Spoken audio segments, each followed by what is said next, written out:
Paano mo anong terminal niya? What terminal are you? Ayun siya.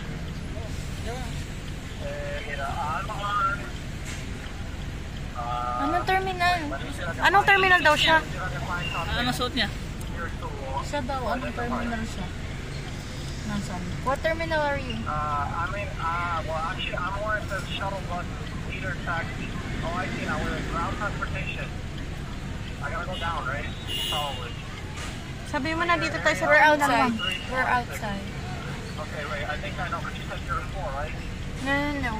We are at 6 or 5. Just go to 6. Okay. Basics. I'm going there now. We're outside. We're actually parked here outside because there's a lot of people. There's a lot of vehicles. Okay. Papunta na daw. Papunta na. Ano suot niya? Hindi ko lang. Papunta na daw ng basics.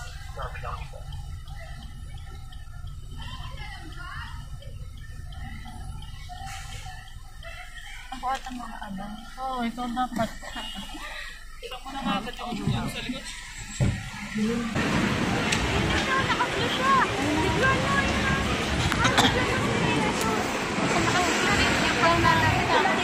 Ayun! Ayun! Tatawid ka na rin. Nakaplo. Ayun na. Ayun o. Ayun siya sa harapan.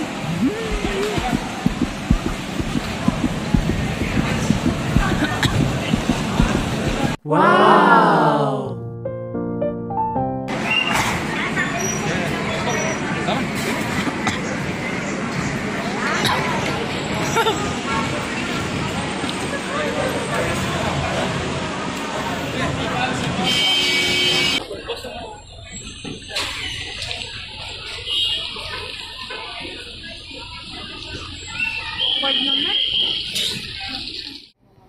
Where do you want? What? Pasyal tayo muna siya. Gusto niyo pahinga o pasyal-pasyal pa?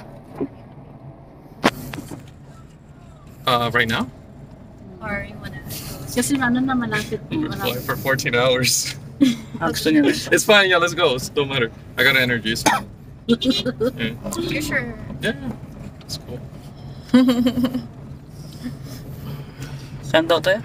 It's just I got some sleep in the airplane, but not a lot because it's very uncomfortable. The airplane smaller than. Saan it's daw like tayo, about this Clarice? size. Yeah, it's this Yun size. na sinabi mo kanina. Manila Bay. Manila Bay.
Oo.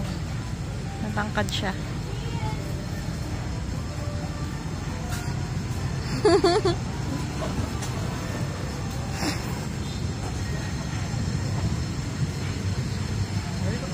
Ito nga. Wala tayong panggan.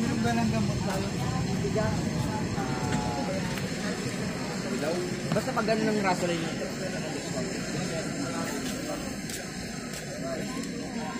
Wala tayong fishing. Hello.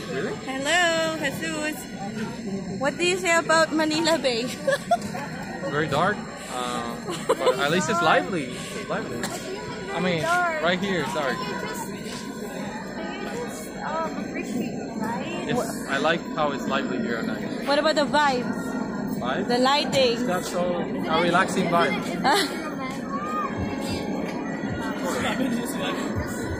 Sort of. She says it's kind of romantic. Yeah, I it's kind of kinda agree with her. romantic. Kind of. Kind Or of. just kind of. Just part of. Partially. Yeah, yesterday was Clarice's graduation day. What do you want to say about her? I want to congratulate her, of course, because you know, she worked hard for her studies, and it was a journey. It was difficult, and I was there partially through it, so I understand her struggles, and I'm glad that she made it and that she's now a full-fledged architect. Oh. I mean, well, she graduated. I'm glad she graduated. What about you?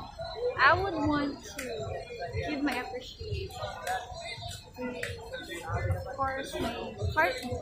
Yeah, after 1 year, you met again. What do you say about? What do you say for Jesus? I want to say that I've been really waiting for this moment, not just only for my graduation day, but of course the day that we will meet again.